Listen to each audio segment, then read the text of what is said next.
आत्मा पिछले जन्म को क्यों भूल जाती है?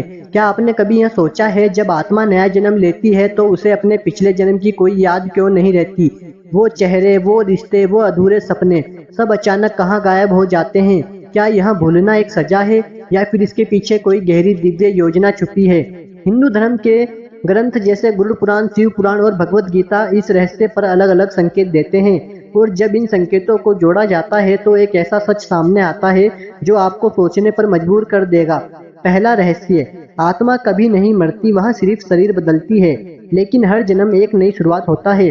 अगर आत्मा को अपने पिछले जन्म की सारी बातें याद रहें तो क्या होगा? सोचिए, आपको अपने पिछले माता-पिता, अपने पुराने रिश्ते, अपना अधूरा प्यार सब कुछ याद हो तो क्या आप इस नए जीवन को पूरी तरह जी पाएंगे? शायद नहीं। आप हमेशा अतीत में ही उलझे रहेंगे। इसीलिए प्रकृति ने या कहें ईश्वर ने एक ऐसी व्यवस्था बनाई है जहां आत्मा नए शरीर में प्रवेश करते ही अपनी पुरानी यादों को भूल जाती है। दूसरा रहस्य, गरुड़ पुराण के अनुसार मृत्यु के बाद आत्मा एक विशेष अवस्था से गुजरती है जहां वह अपने कर्मों का फल भोगती है और इसी प्रक्रिया के दौरान उसकी पुरानी स्मृतियां धीरे धीरे मिटने लगती हैं ताकि अगला जन्म उसके लिए एक फ्रेश स्टार्ट बन सके। तीसरा और सबसे गहरा रहस्य, शिव पुराण संकेत देता है कि भूलना कमजोरी नहीं बल्कि एक डिवाइन प्रोटेक्शन है, क्योंकि अगर आत्मा को हर दर्द, हर दुख, हर धोखा याद रहे तो वह कभी आगे नहीं बढ़ पाएगी और न ही अपने कर्मों को सही तरीके से निभा पाएगी। इसीलिए भूलना ही उसे बचाता है, उसे संतुलन देता है और उसे एक नया मौका देता है। लेकिन क्या आत्मा सब कुछ पूरी तरह भूल जाती है?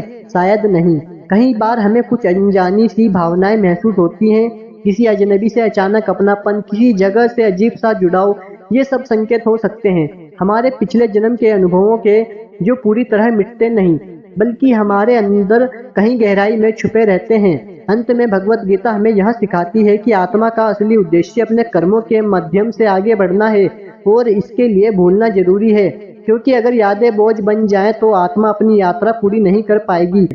तो अगली बार जब आप सोचें कि हम अपने पिछले जन्म को क्यों नहीं याद रखते, तो इसे कमी मत समझिए, बल्कि यह समझिए कि यह ईश्वर की एक ऐसी योजना है जो हमें हर जन्म में एक नई शुरुआत का मौका देती है। आप क्या मानते हैं, भूलना कमजोरी है या ईश्वर का सबसे बड़ा आशीर्वाद? कमेंट में जरूर बताएं। चैनल को लाइक और सब्सक्राइब जरूर करें।